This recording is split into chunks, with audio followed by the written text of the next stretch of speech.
আপনি কি অ্যামাজন পিপিসিতে প্রতিদিন 20, 50 বা $100 করে খরচ করছেন কিন্তু সেলস প্রায় নেই বললেই চলে? ক্যাম্পেইনে ক্লিকস আসছে, ইমপ্রেশনও আসছে, বাজেট শেষ হচ্ছে কিন্তু অর্ডার আসছে না। যদি এমনটা আপনার সাথে হয়ে থাকে তাহলে চিন্তার কিছু নেই। এটা অ্যামাজন সেলারদের একটা অন্যতম কমন প্রবলেম। আজকের ভিডিওতে আমি এক্সপ্লেইন করব অ্যামাজন পিপিসিতে টাকা স্পেন্ড করার পরও সেলস না আসার 7টি প্রধান কারণ এবং কিভাবে আপনি প্রবলেম সলভ করতে পারবেন। 1 নাম্বার কারণ হচ্ছে আপনার লিস্টিং কনভার্ট হচ্ছে না। পিপিসির কাজ হলো ট্রাফিক আনা, কিন্তু সেলস কনভার্ট করার দায়িত্ব হচ্ছে লিস্টিংয়ের। ধরুন আপনার অ্যাডে 100 জন ভিজিটর আসলো, কিন্তু যদি product images, titles, bullet points বা A+ কন্টেন্ট যদি উইক হয় তাহলে এই ট্রাফিকগুলো কিন্তু বায়ারে কনভার্ট হবে না। নিজেকে প্রশ্ন করুন, আপনার মেইন ইমেজ কি প্রফেশনাল, টাইটেল কি ক্লিয়ার, বেনিফিটস কি প্রপারলি এক্সপ্লেইন করা হয়েছে, রিভিউস কি যথেষ্ট আছে। মনে রাখবেন পিপিসি ট্রাফিক কিনে দিতে পারে কিন্তু কনভার্সন কিনে দিতে পারে না।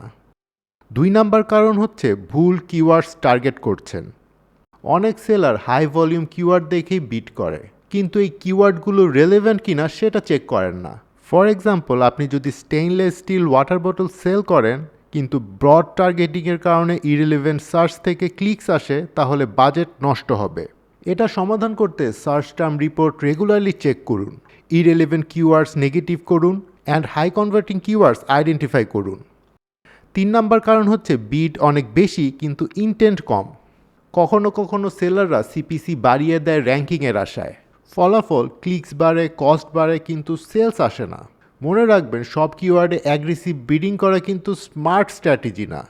বরং ফোকাস করুন buyer intent keywords, long tail keywords and proven converting keywords. 4 number কারণ হচ্ছে রিভিউস এবং সোশ্যাল প্রুফ কম। যখন আপনার কাস্টমার আপনার প্রোডাক্টে ক্লিক করে তখন কিন্তু শুধু প্রোডাক্ট না, সেলারের ট্রাস্টও ইভ্যালুয়েট করে। ধরুন আপনার প্রোডাক্টে মাত্র 3টা রিভিউ আছে, ওদিকে কম্পিটিটরের প্রোডাক্টে 500 রিভিউস। তাহলে কাস্টমার কাকে ট্রাস্ট করবে? অবশ্যই আপনার কম্পিটিটরকে। বিশেষ করে নতুন প্রোডাক্ট লঞ্চের সময় এই রিভিউস কনভার্সনে হিউজ ইম্প্যাক্ট ফেলে। 5 নাম্বার কারণ প্রাইস কম্পিটিটিভ না। অনেক সময় পিপিসি পারফেক্টলি কাজ করে কিন্তু প্রোডাক্টের প্রাইস মার্কেটের তুলনায় বেশি। এক্ষেত্রে কাস্টমার অ্যাডে ক্লিক করে আপনার প্রোডাক্টটা দেখে কিন্তু পরে কম্পিটিটরের প্রোডাক্টটা কিনে ফেলে। সো আপনাকে চেক করতে হবে কম্পিটিটরের pricing, coupons, discounts and value proposition. সবসময় কিন্তু চিপেস্ট হতে হবে না, কিন্তু ভ্যালু ক্লিয়ার হতে হবে। 6 নাম্বার কারণ ক্যাম্পেইন ডাটা অ্যানালাইজ করছে না। অনেক সেলার ক্যাম্পেইন লঞ্চ করে তারপর শুধু স্পেন্ড মনিটর করে। তারা অ্যানালাইজ করে না সিটিআর বা click through rate, conversion rate, CPC, search terms and ACoS. Data ছাড়া পিপিসি অপটিমাইজ করা প্রায় অসম্ভব। অ্যামাজন পিপিসিতে গেস ওয়ার্ক না, বরং ডাটা ড্রিভেন ডিসিশন নিতে হয়। 7 নাম্বার কারণ প্রোডাক্ট মার্কেট ফিট প্রবলেম। এটা সবচেয়ে কঠিন কিন্তু সবচেয়ে গুরুত্বপূর্ণ বিষয়। কখনো কখনো সমস্যাটা পিপিসিতে না, সমস্যাটা থাকে প্রোডাক্টে।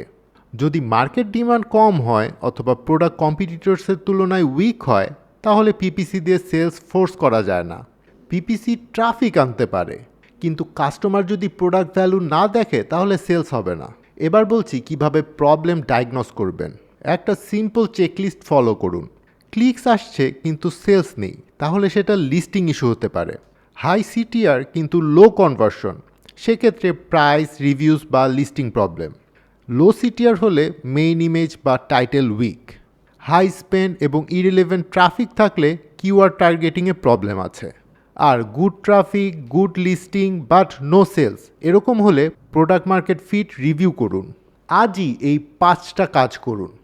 সার্চ টার্ম রিপোর্ট ডাউনলোড করুন, ইরিলেভেন্ট কিওয়ার্ডস নেগেটিভ করুন, লিস্টিং অডিট করুন, কম্পিটিটর অ্যানালাইসিস করুন অ্যান্ড কনভার্সন রেট চেক করুন।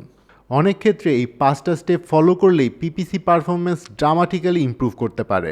সো অডিয়েন্স, ভিডিওটা যদি হেল্পফুল হয়ে থাকে তাহলে লাইক, কমেন্ট এবং সাবস্ক্রাইব করেন। দেখা হবে পরের ভিডিওতে। Thanks for watching.